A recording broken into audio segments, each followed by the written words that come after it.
Welcome in English class of 11th class students. Today I will tell you summary of the chapter Mother's Day. So listen with carefully all students. Now I start. ये नाटक इस विचार को व्यक्त करता है कि परिवार में आमतौर पर माँ की बहुत उपेक्षा की जाती है। वह अपने पति एवं बच्चों के लिए सारा दिन काम करती है मगर उसकी कोई परवाह नहीं करता। श्रीमती पियर्सन एक विनम्र एवं दब्बू स्वभाव की औरत है। वह अपने पति एवं बच्चों के लिए सारा दिन काम करती है मगर वे उसकी इज्जत नहीं करते। वे सदा उस पर रौब डालते रहते हैं। वह कई बार विरोध करना चाहती है मगर वह ऐसा करने की हिम्मत नहीं जुटा पाती। वह परिवार में कोई तनाव पैदा नहीं करना चाहती है। एक दिन श्रीमती पियर्सन की सहेली श्रीमती फिट्जरल्ड उससे मिलने आती है। उसे यानी मिसेस श्रीमती पियर्सन की हालत पर तरस आता है। वह उसकी सहायता करना चाहती है। श्रीमती फिट्जरल्ड को जादू आता है। वह श्रीमती पियर्सन को कहती है कि वे दोनों अपने व्यक्तित्वों को एक दूसरे से बदल लें। श्रीमती पियर्सन का व्यक्तित्व जो पर्सनैलिटी है श्रीमती फिट्जरल्ड के शरीर में चली जाएगी और श्रीमती फिट्जरल्ड का श्रीमती पियर्सन के शरीर में एक्सचेंज हो जाएगा। क्लियर? इस प्रकार श्रीमती फिट्जरल्ड श्रीमती पियर्सन के शरीर में रहकर उसके परिवार के सदस्यों को सुधार देगी। कुछ हिचकिचाहट के साथ श्रीमती पियर्सन मान जाती हैं। श्रीमती पियर्सन यानी श्रीमती फिट्जरल्ड जादू के कुछ मंत्र बोलती है और उनके व्यक्तित्व आपस में बदल जाते हैं। अब मिसेज पियर्सन के शरीर में मिसेज फिट्जरल्ड का व्यक्तित्व है और मिसेज फिट्जरल्ड के शरीर में मिसेज पियर्सन का। अंडरस्टूड? सबसे पहले श्रीमती पियर्सन की बेटी डोरिस अपने दफ्तर से घर आती है। वह सुंदर मगर बिगड़ी हुई है। वह यह देखकर हैरान हो जाती है कि उसकी माँ सिगरेट और शराब पी रही है। वह यह नहीं जान पाती कि उसकी माँ के शरीर में मिसेज फिट्जरल्ड की आत्मा है। डोरिस अपनी माँ से पूछती है कि क्या उसने उसकी पीली पोशाक प्रेस कर दी है। उसने ये पोशाक अपने फ्रेंड चार्ली स्पेंस के साथ बाहर जाते समय पहननी है। मगर उसकी माँ उसे कठोरता से कहती है कि ये कर अपना काम स्वयं करे, कि वह अपना काम स्वयं करे। डोरिस को बोलती है। वह ये भी कहती है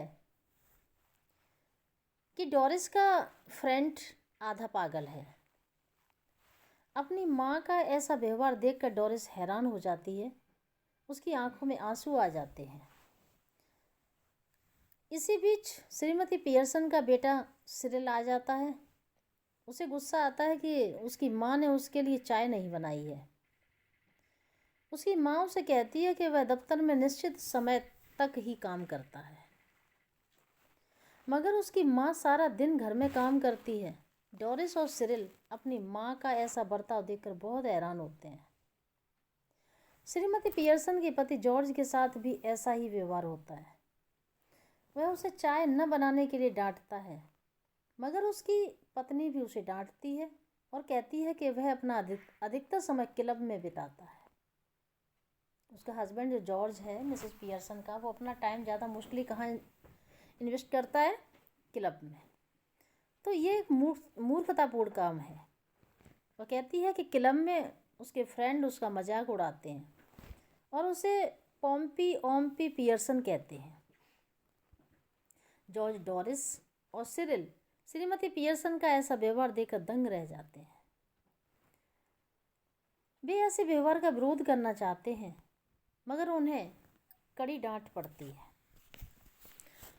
तभी मिसेज फिट्जरल्ड, जो कि वास्तव में श्रीमती फिट्जरल्ड के शरीर में श्रीमती पियर्सन है, उन्हें मिलने आती है। जॉर्ज नहीं चाहता यानी जो जॉर्ज उसके हस्बैंड हैं, जॉर्ज नहीं चाहता कि कोई पड़ोसन उन्हें तब मिलने आए जब घर में तनाव हो, मगर मिसेज पियर्सन उसे डांट देती है कि वह पड़ोसियों के साथ अभद्र व्यवहार न करे। वह यह भी कहती है कि वह उसके बेवकूफ़ी भरे मोटे चेहरे पर थप्पड़ मार देगी। असली श्रीमती पियर्सन यानी कि जो श्रीमती फिट्जजेराल्ड के शरीर में है, को ये देखकर बहुत दुख होता है कि उसके परिवार के साथ बुरा व्यवहार हो रहा है। वो श्रीमती फिट्जजेराल्ड से प्रार्थना करती है कि अब वह ये खेल बंद कर दे। वह उसके कहने पर जादू का खेल बंद कर देती है। मिसेज पियर्सन और श्रीमती फिट्जजेराल्ड वापस अपने अपने शरीरों में आ जाती हैं। जाने से पहले मिसेज फिट्जजेराल्ड अपनी सहेली को बताती है, अपनी फ्रेंड को बताती है कि उसके परिवार के सदस्य अब सुधर गए हैं, अब वह उन्हें फिर से न बिगाड़े। अंडरस्टूड। लास्ट में क्या होता है कि अपने असली रूप में आकर, अपना जो रियलिटी वाला जो रूप था उसमें आकर श्रीमती पियर्सन अपने परिवार के सदस्यों से हंसकर बात करती हैं। वे चैन की सांस लेते हैं, मगर अब उन्हें सबक सीख लिया है उन्होंने कि वे उसकी भावनाओं की कद्र करना सीख गए हैं। किसकी फैमिली वाले? मिसेज पियर्सन की फैमिली वाले अब क्या करने लगे हैं? उसकी भावनाओं की कद्र करने लग गए हैं। उनकी परीक्षा लेने के लिए वह कहती है कि वह भोजन नहीं बनाएगी। आज भोजन बच्चे बनाएंगे और वह जॉर्ज के साथ बातचीत करेगी। डोरिस फौरन मान जाती है। इस प्रकार श्रीमती पियर्सन के परिवार के बिगड़े हुए सदस्य सुधर जाते हैं। I hope you understood this summary of this chapter. Okay, thank you so much.